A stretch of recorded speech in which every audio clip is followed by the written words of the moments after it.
आपने कुछ दिन पहले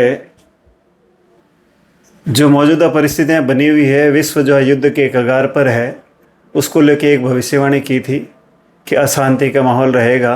आपने स्पष्ट संकेत भी दिए थे कि अग्निकांड से जुड़ी हुई कई चीज़ें जो है वो हो सकती है, और लगभग वैसा ही कुछ हुआ है।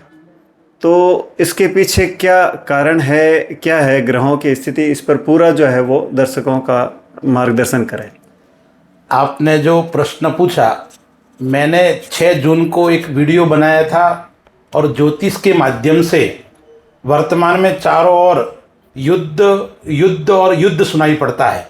चाहे रूस यूक्रेन का हो, चाहे इजराइल ईरान का हो, भारत पाकिस्तान या इधर चाइना अमेरिका, चारों ओर से युद्ध शब्द ही सुनाई देता है।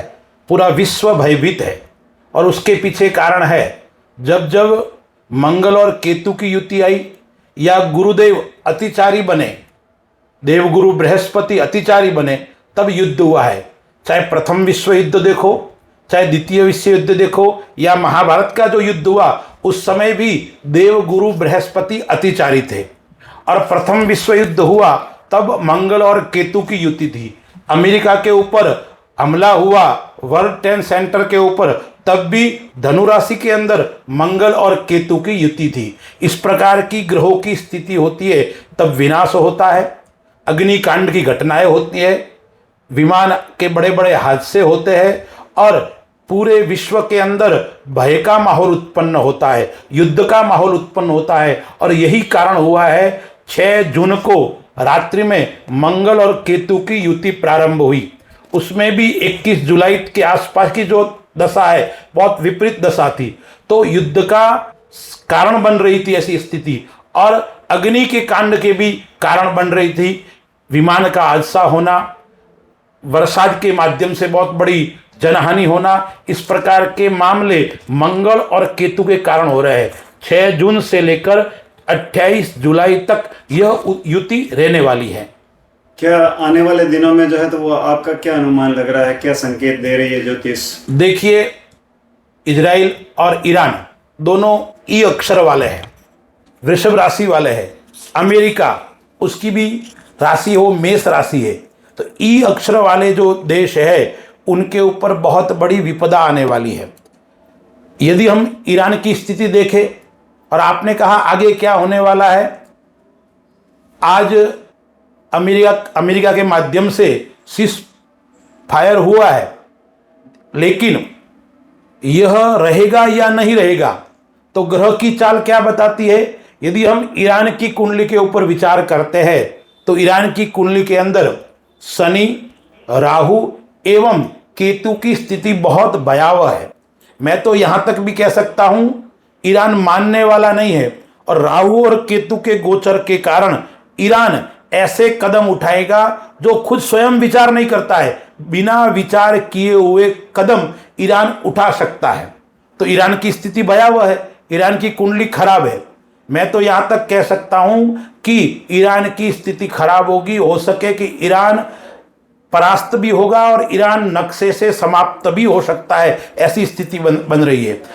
इजराइल की स्थिति देखते हैं, इजराइल भी करो या मरो की स्थिति में रहने वाला है। वो पीछे हटने वाला देश नहीं है, क्योंकि इसका सूर्य है वो मजबूत है, उसका शनि है वो कमजोर स्थिति में है, इसलिए इजराइल भी करो या मरो की स्थिति में रहने वाला है। तो युद्ध तो आगे भी हो सकता है, और उसमें भी क्या होगा, मैंने बताया था 28 जुलाई तक स्थिति ग्रहों की खराब है, लेकिन उसके बाद में भी क्या हो रहा है, गुरु और शुक्र 26 जुलाई से लेकर 20 अगस्त तक गुरु और शुक्र की युति होने वाली है। और ज्योतिष शास्त्र में लिखा है, गुरु शुक्रो यदि कष्टे नर युद्धम तदा भवेत, अकालवा भवत वृष्टि जगत्याम नात्र संशय। जब गुरु और शुक्र की युति आती है और गुरुदेव अतिचारी है, यह जब स्थिति बनती है तो कहते हैं नरम युद्ध तदा भवेत, यानी मनुष्य आपस में लड़ झगड़ के मरते हैं,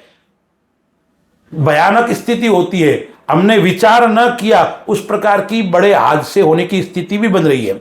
जुलाई का अंतिम समय और अगस्त का 2 हफ्ते उसके अंदर विश्व के अंदर बड़ी बड़ी भयानक घटनाएं हो सकती है। कुछ समय के लिए युद्ध विराम हुआ है, लेकिन पुनः यह 28 जुलाई के आसपास हो सकता है प्रारंभ हो जाए। इजराइल और ईरान की स्थिति वापस खराब हो सकती है।